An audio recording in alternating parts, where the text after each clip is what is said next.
এলাকা কিছু লোক আছে যারা বিয়ের সম্বন্ধ আসলে ভেঙে দেয়, তাদের সম্পর্কে কিছু বলেন। খুব দরকারি একটা প্রশ্ন ভাই, খুব দরকারি একটা প্রশ্ন।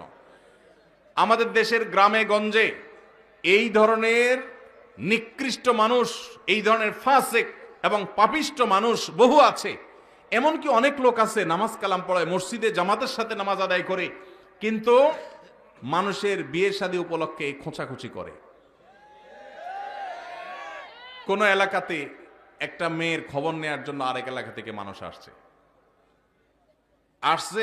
এলাকাতে আপনাকে পাইছে একটা পুকুরের ঘাটে উজু করতেছেন, দেখছে যে মসজিদের পুকুরের ঘাট উজু করতেছে, বেচারা নামাজি মানুষই হবে। জিজ্ঞাসা করছেন, ভাই সালাম আলাইকুম, আপনাদের এলাকায় অমুক মেয়েটার সম্পর্কে কিছু জানেন কিনা?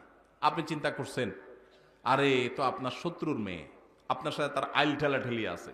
এই চান্সে আপনি শত্রুতা উদ্ধার করার জন্য বলছেন, ভাই আল্লাহ বাঁচাইছে, আপনি আমার কাছে আসছেন ভাই।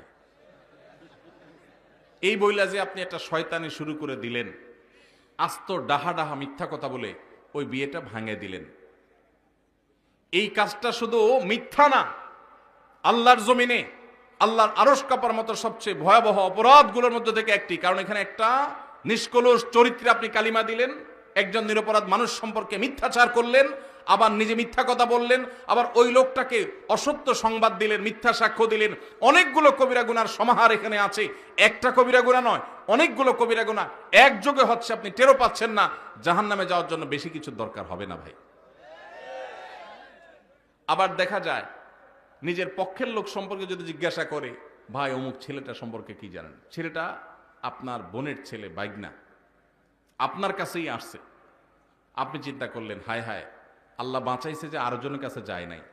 আপনি বলতেছেন, ভাই আমাদের এই গ্রামে যদি একটা ফেরেশতার মতো ছেলে থাকে তো এই ছেলে আছে ভাই, একের ছেলে একের। এই ক্ষেত্রেও আপনি ওই মেয়েওয়ালাদেরকে, মেয়ে পক্ষকে মিথ্যা তথ্য দিয়ে তাদেরকে ক্ষতিগ্রস্ত করলেন, বিভ্রান্ত করলেন, মিথ্যা সাক্ষ্য দিলেন। এক্ষেত্রেও আপনি অপরাধী। তাহলে কি করবেন? যতটুকু সত্য ততটুকু বলবেন।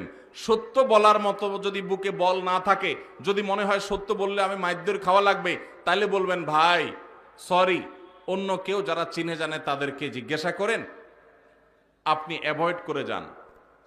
কিন্তু বলতে যখন যাবেন তখন আপনাকে সত্য বলতে হবে। নবী সাল্লাল্লাহু আলাইহি সাল্লাম বারবার আমাদেরকে সতর্ক করেছেন। তিনি বলেছেন, যদি তোমাকে কিছু বলতে হয় ফালিয়াকুল খায়রা আও লিয়াসমুত, তাহলে ভালো সত্য যেটা সেটাই বলবে, আর না হলে চুপ থাকবে। কিন্তু বলতে গিয়ে মিথ্যা বলা যাবে না। অনেক ভাইরা আছেন এই অপকর্ম করেন, কোনো কারণ ছাড়াই করেন, অযথা খোঁচাখুচি করেন, আছে না নাই? এই বিয়ে ভাঙার তালে এগুলো